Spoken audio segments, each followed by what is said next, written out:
네, 안녕하세요. 회계 원리 강의를 하게 된 강종철 강사입니다.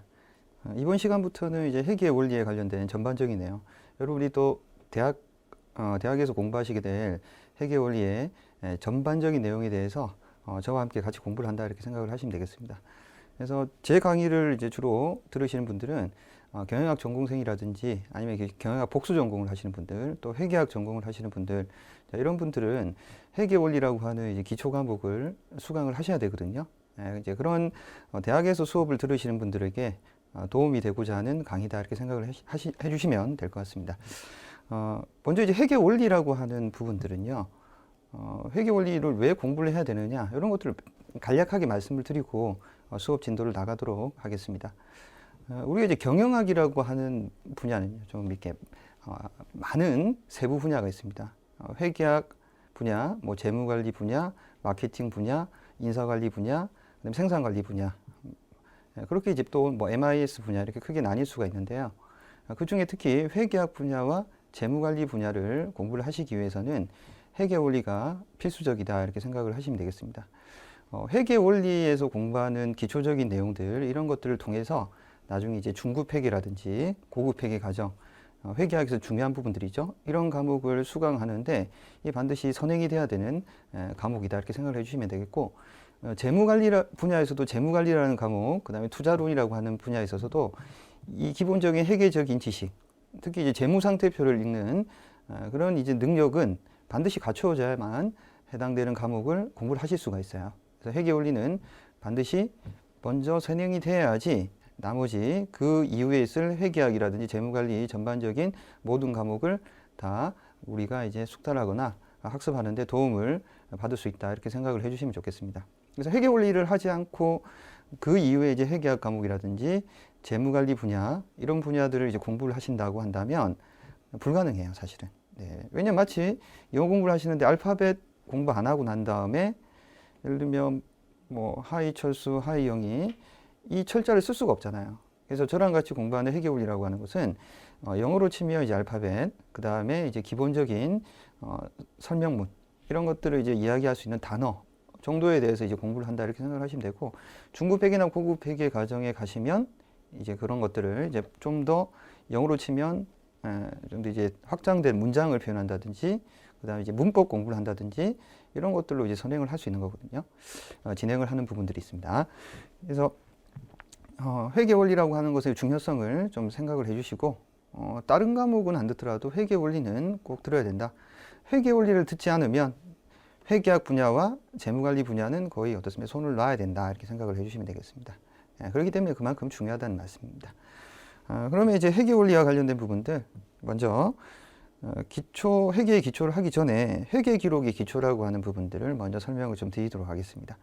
회계 기록의 기초에 해당되는 부분들은 다음에 공부하실 회계의 기초 분야하고 좀 중복되는 부분도 있는데, 이 내용을 먼저 설명드린 이유는요, 뒤에 나와 있는 내용을 이해하기 위해서는 먼저 선행학습, 회계를 공부하기 위한 선행적인 학습이 좀 필요하기 때문에 그렇습니다. 혹시 지금 많이 공부를 안 하시는 것 같은데, 제가 이제 고등학교 다닐 때만 하더라도 상업이라는 과목이 있었어요.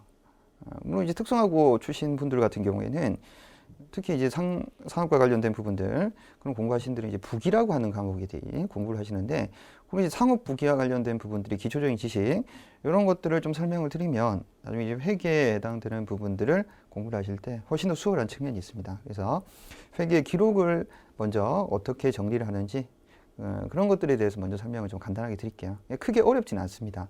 좀 생소할 뿐이니까 차근차근 제 설명을 좀 들으시고, 이해가 되면 이해가 되는 대로, 이해가 안 되면요 또 나중에 회계 기록의 기초 끝나고 회계의 기초 부분에서 또 자세하게 설명을 좀 드릴 겁니다.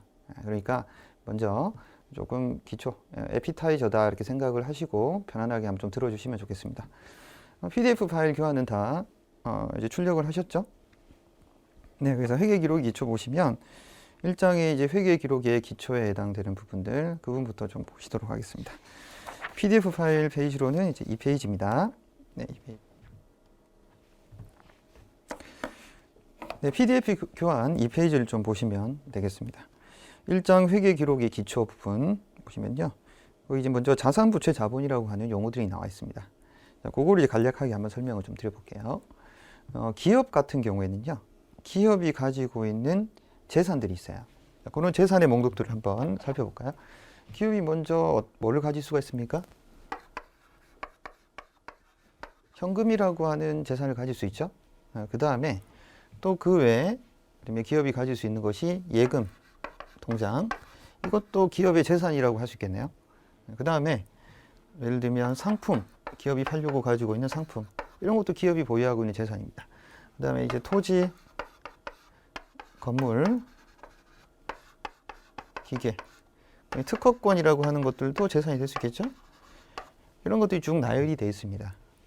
예를 들면 현금이 100원치 있고 예금이 100원, 상품이 300원, 토지 예를 들면 300원, 건물 200, 기계 100, 특허권 예를 들면 100 이렇게 되어 있다.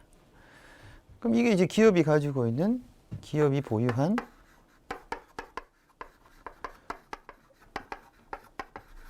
재산 목록이다 이렇게 생각을 하시면 되겠죠. 이 목록들을 쭉 합산해 보시면요, 이게 이제 합치면 얼마가 나옵니까? 200, 500, 그 다음에 800에서 1200이 되죠. 토탈 합계. 근데 이 기업이 이런 재산들을 보유하기 위해서는 기본적으로 뭐가 필요합니까? 자금을 조달을 해야 돼요, 회사가. 근데 이러한 재산을 구입하기 위한 자금 조달의 방법에는 크게 두 가지가 있습니다. 크게 두 가지가 뭐가 있느냐? 하나는 은행에서 돈을 빌려오는 거예요. 은행에서 돈을 빌려서 그 돈으로 이런 재산들을 사들입니다. 그거 하나.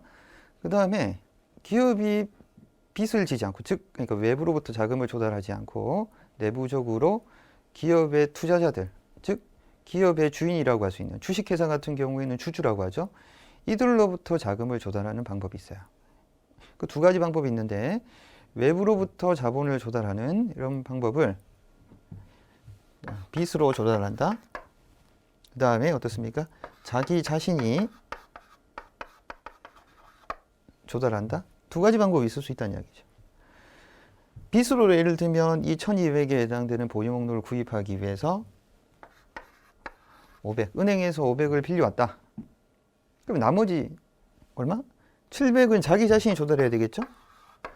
그렇게 1200원이라고 하는 자금이 모인 다음에 그 돈으로 이런 재산들을 다 구입을 할 수 있는 겁니다. 그래서 자금 조달을 하는 데 있어서 빚과 자기 자신을 통해서 얻게 된 금액, 이것도 합계를 내면 얼마다? 또 1200 이렇게 되는 거죠.